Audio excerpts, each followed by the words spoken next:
喂，大家好啊！聽日周日又有馬跑啦。咁嚟緊喺9月28號周日咧就安排11場賽事喺沙田度舉行嘅。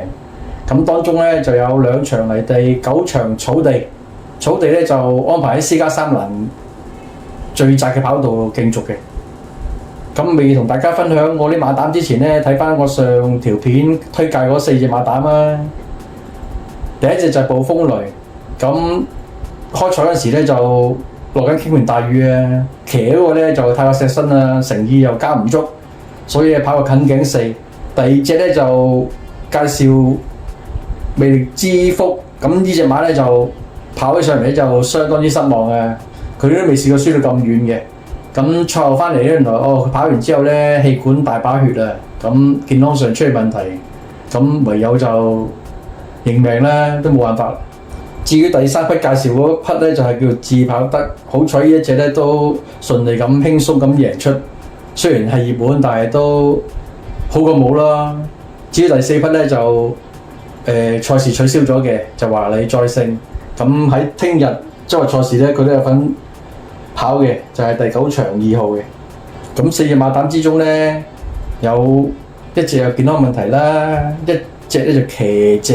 嗰個誠意就不足啦，所以咧喺買馬嗰陣時咧，真係只可以小賭怡情嘅，即係寧願就實細注。咁講翻起周日嘅賽事啦，咁我會推介3匹馬膽俾大家參考嘅。咁當中有冷有熱啦，咁睇下大家啱唔啱心水啦。咁事不宜遲，咁我而家開始介紹第一匹馬膽啦。第一匹馬膽就係跑第7場3班1200米草地賽事嘅。咁呢場咧，我推介嗰隻係熱門馬嚟嘅，4號馬小鳥天堂。呢隻馬咧就隸屬阿丁共同馬房嘅4歲澳洲 PPG。今次咧就俾阿潘頓立咗嚟騎啦，孭125磅排第4檔嘅。佢歷季嘅成績咧就跑4次，有2次 Win 1次 Q， 都喺今次嘅同程1200米度攞到嘅。至於佢斯蘭嘅同程咧就跑過2場，有1邊嘅。咁人馬咧就初次合作嘅。咁今季咧就騎合作咧1次批嘅啫，暫時。但係佢上季咧合作咗嘅成績都相當之理想嘅，有3邊1批嘅。咁賽前馬匹體重咧就同佢對上嗰仗就微微減咗5磅，而家就1221磅。咁相對佢上次跑入第2名嗰時1226磅咧就保持得到嘅，都係理想嘅。而家現時呢隻馬評分咧就70分，係暫時係新高嚟嘅。佢對上嗰次贏馬咧就58分，同埋上季最尾次出賽咧跑入第2名嗰時咧就67分，加咗佢3分。但係以一隻馬嚟講，我認為咧就佢嘅上升，即係佢評分嘅上升空間咧仲可以推上去，所以我覺得佢而家呢70分咧係未盡之餘咧，仲有好多水位可以上升嘅。呢隻馬今次嘅副榜咧係125磅，佢曾經喺133磅副榜嗰時都贏到馬嘅，所以125磅今次嘅副榜咧對佢跑咧應該係輕鬆，可以好輕鬆咁跑。而我揀呢隻馬咧就大家知㗎啦，呢隻馬有幾叻，同埋相信佢都好多虛分喺手嘅，同埋練馬師咧亦都唔敢怠慢咯。我覺得，因為咧如果佢否則有咩差池咧，可能咧都同阿霍華生一樣啊，步佢後塵啊。所以咧幕後鬥志咧，我相信係十足嘅。加埋隻馬有相當嘅能力咧，應該可以喺呢一場馬咧順利咁替馬房開齋啊！同埋呢隻馬咧操練方面咧亦都足夠嘅。喺8月17號咧已經開始快操㗎啦，一共咧操咗8課快功夫啊！當中咧喺9月16號咧潘頓咧親自試佢一場1200米嘅草地大集嘅，試來咧輕鬆咁順住俾隻馬走啦。隻馬有良好嘅走勢，輕輕鬆鬆咁跑到第1名，表現都非常之理想啊！嗰個狀態。而家咧我就可以播翻佢上季尾7月13號咧837場次，霍雲星喺轉入直路嗰時咧點樣想抽出外檔嗰時咧，俾阿潘頓騎住隻好運封住佢啊！要要佢喺翻內碟嗰度揾位衝咧，最終雖然揾到位，但係都用嗰個極短嘅距離咧，飲恨跑第二嘅。所以咧嗰場馬咧輸得嚟認真唔抵之餘咧，佢都失咗一個稅權嘅。而家我播翻條片俾大家睇下。好，準備。好，你一起步啊！魅力寶區應聲彈出相當快插啊！咁啊，內欄位置啦，有呢隻呢就關鍵所在啦。營造組裝都走翻上去啦。第4位出邊有黑衫嘅勁進先鋒啊，大外檔騎上去啦。橙眼罩手到齊來啦，外邊幸運星球都走埋上去啊。馬林中間有精彩福星啊，內欄小鳥天堂淺紫色衫嘅，出邊紫色衫仲有何好雲啊。咁啊，紅黑直間衫啊，哥倫布啦，後啲先有星月飛雲啦、哪吒啦、好好飛啦。咁啊，收到慢晒嗰隻令狐沖嚟噶。好啦，咁轉緊翻差唔多直路啦，手到齊來就肥啦，即係嚟咗個零身位入嚟嘅，營造組裝啊跟住佢，勁進先鋒第3，魅力寶區第4，第5紅眼罩紫色衫有關鍵所在啊，攞出去外邊有精彩福星幸運星球，小鳥天堂呢就想出去，何好雲一味就封住佢，外邊追嘅馬呢仲有星月飛雲啊，好啦，最後300零米啦，手到齊來仲係佔先少少嘅，魅力寶區開始推進上嚟過佢啦，後邊有營造組裝啦，出邊追嘅馬仲有星月飛雲啦，馬林中間就何好雲嗰啲馬，最後100零米。魅力寶區拋離咗一個身位啊！何好運外邊上緊嚟，出邊仲有星月飛雲，馬林中間小鳥天堂上埋嚟，接近終點第1名，外邊冚上嚟，星月飛雲中間啊俾人封完，再一個馬林左穿右插，6號紫色衫嗰隻小鳥天堂都上緊，依家有優勢魅力寶區，外邊星月飛雲。大家睇完條片有冇同感呢？雖然呢隻馬咧今次咧應該係大熱門嘅啦。但係我都推介俾大家，希望有個頭彩啊！接住落嚟咧，我推介第2匹馬蛋俾大家，就係跑第10場第3班1400米草地賽事嘅。咁呢場咧，我會推介咧就2號馬同樣美麗俾大家嘅。呢隻馬咧隸屬到告東尼馬房嘅5歲嘅愛爾蘭 PP， 咁咧仍然都係由阿中日禮騎啦，孭131磅排第6檔嘅。呢隻馬喺香港咧就總共攞到2 win 7Q 6T 嘅成績，咁呢個路程都專長嘅。1400米賽事咧就攞到2 win 6Q 4T 嘅成績，斯蘭咧就1 win 2Q 1T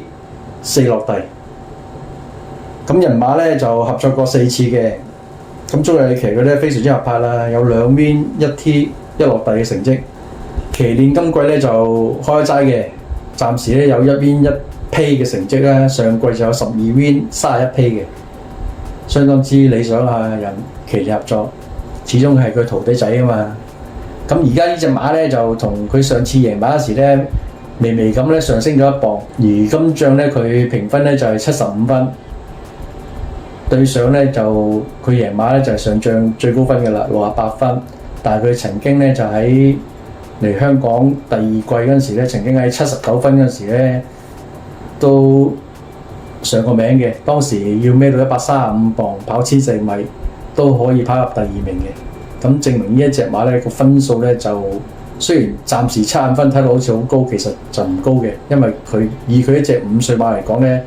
佢應該係屬於一隻我認為咧係比較遲熟少少嘅，應該仲可以上升嘅啲分數。至於今次佢嘅磅位咧就孭131磅啦，就最重孭磅咧就係122磅贏馬嘅。咁正話都講過啦，佢孭個135磅嗰時咧都可以跑入第2名，即係證明佢負重磅嘅能力係強嘅。咁呢隻馬咧唔經唔覺咧，今季已經係第4季喺香港服役㗎啦。咁喺23-24年嗰個賽季咧，因為佢幕後咧我覺得佢認為呢隻馬咧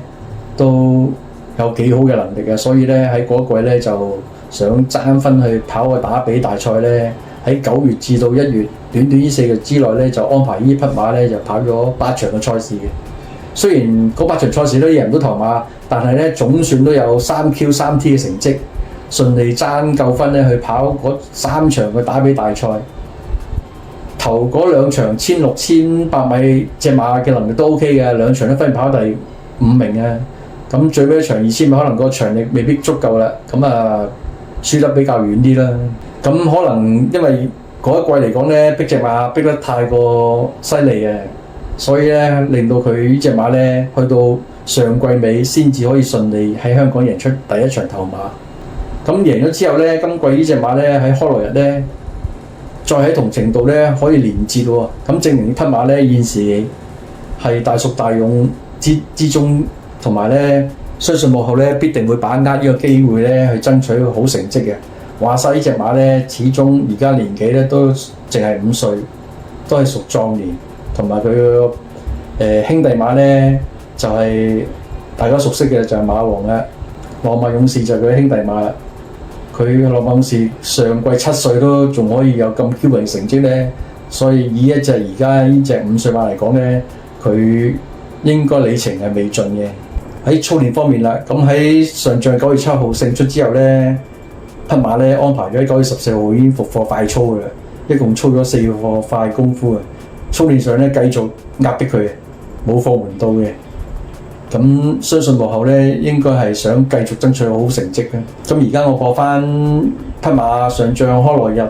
9月7號，睇下佢點樣可以贏馬啊！準備，黃旗舉。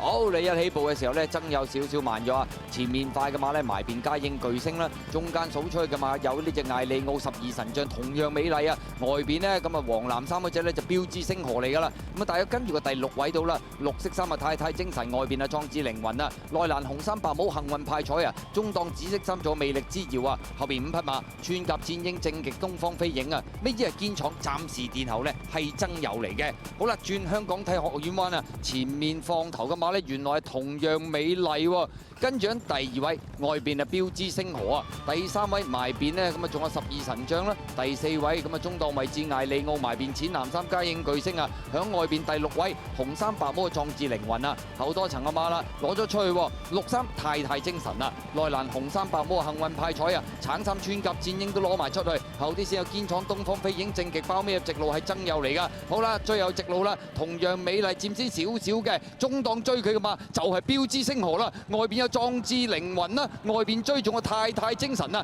入邊上緊嚟嘅馬仲有隻佳應巨星啊，最出嚟穿甲戰鷹啊，最後200米都同樣美麗依然係佔先嘅標誌星河追佢唔到喎，咁啊見到中間位置佳應巨星上緊，外邊上嚟仲有太太精神接近終點，同樣美麗贏啊，跑第2名。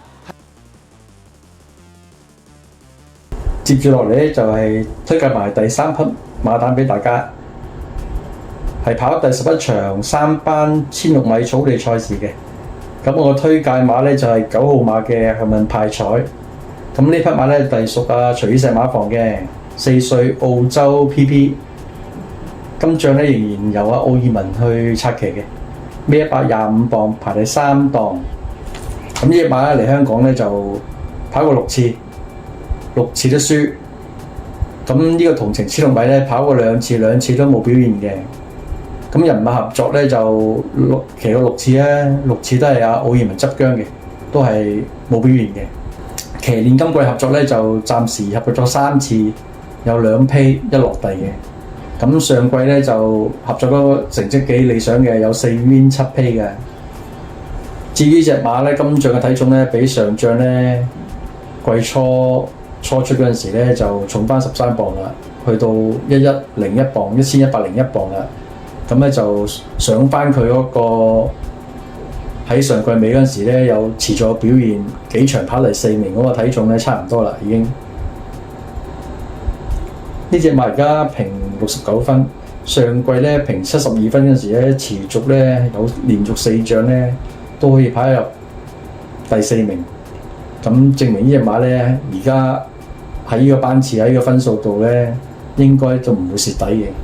講翻呢匹馬啦，呢匹馬今季就係第2季喺香港復活嘅，表面上咧數據咧就唔係好靚仔㗎啦，同埋喺9月7號開羅日咧跑1400米咧嗰場賽事咧，我對佢咧就冇信心嘅。我認為呢匹馬咧跑1400米嘅路程咧係唔及1600米好嘅，因為咧佢雖然喺香港跑嗰2場1600米賽事咧都輸，但係咧2次賽事咧所輸咧都係攞到接近嘅第4名嘅。咁第一次初跑1400米啦，咁佢當時咧就排喺不利嘅14檔啦。匹馬咧出閘咧其實好快嘅，但係由於個檔位唔理想啊，咁騎師咧奧爾文咧就將匹馬咧拖到留守喺包尾嘅位置啊，直至咧就轉600米彎嗰時咧，先至係開始催策隻馬匹上前，要喺第7碟咧轉彎入直路。蝕咁多位之下咧，佢仍然咧有唔錯嘅走勢咧上前咧去挑戰頭2、3名馬匹咧，證明嗰一次咧呢一隻馬其實都表露到佢有啲潛力嘅啦。至於佢接著下一仗咧，亦都係跑1600米賽事啦。咁由於排檔咧就排喺9檔較為有利啦。咁騎師亦都係奧爾文，咁佢選擇咧將隻馬匹咧出閘之後咧就跟喺領放馬嘅之後嗰度競跑啊。當入到直路嗰陣時咧，佢已經係將隻馬咧帶出嚟嘅。咁最終咧隻馬咧亦都係捱到第4名。咁呢兩場1600米賽事咧，分別咧已經係試前同試後嘅效果都唔錯。而今仗咧佢更加排喺有利嘅第3檔，相信咧佢發揮上咧可以更加靈活。預期咧今仗咧佢會有更加好嘅表現啦。至於隻馬喺操練方面啦，自從喺9月7號出賽之後咧，9月17號咧就開始復課啦。由奧爾文咧自己包辦咗三課快操嘅，咁可見佢係好重視呢隻馬嘅。咁而家我播翻一條片係關於咧佢上季喺6月22號776場次初次跑1600米同程，當時係排不利嘅14檔，睇下奧爾文點樣發揮呢隻馬啊！好，你一開閘嘅時候啊，咁啊大家都平排約出㗎啦。外邊呢，中低個頭即係加州勇勝嚟㗎，中間藍眼罩走上去有奧士同群啊，內欄呢咁啊走咗上去嘅馬匹呢，有呢隻就手到再來啊，大約跟住個3、4位到啦，就係呢隻白衫黃帽閃光燈啊，第4位加州勇勝啊，第5位啦黃帽內欄啊黃腳立啦，第6位紫色衫就係呢隻龍城精將啊，後邊嘅馬鐵金剛啦黃衫爭友啦，灰馬外邊有啲搶口啊，銀光奔騰啊，後邊5匹馬粉紅帽內欄尾5呢就瑞奇威風啊拍住明亮天下，後邊3匹馬分別有銀進啦、魅力之耀啦、暫時天后係幸運派彩嚟㗎，位置明亮天下，後邊4隻瑞奇威風粉紅帽內欄嘅攞出去外邊有銀進大外檔幸運派彩，咁啊殿後嘅馬匹呢，就係呢隻魅力之耀㗎，入正着直路啦，前面透出嘅馬仲係手到再來嘅，中間追上嚟有龍城精將爭友同埋加州勇勝啊，出邊呢，仲係未轉腳喎，幸運派彩都上緊，馬林中間仲有鐵金剛，最後100零米龍城精將透出。追緊佢嘅馬有鐵金剛爭友喺佢外邊，最出做嘅就係幸運派彩，最後50米都龍城精將依然係佔先贏出呢場賽事，跑第2名爭友啊，鐵金剛第3，幸運派彩都係唔轉腳喺外邊追上嚟啊！嗱，大家都睇完條片啦，我個人咧就認為呢匹馬咧今仗機會咧就係唔錯嘅，所以就推介俾大家可以做馬膽嘅。今次賽事咧條片咧就推介咗呢3隻馬俾大家啦。就介紹到呢一度為止啦，咁下條片咧就再見，好，拜拜。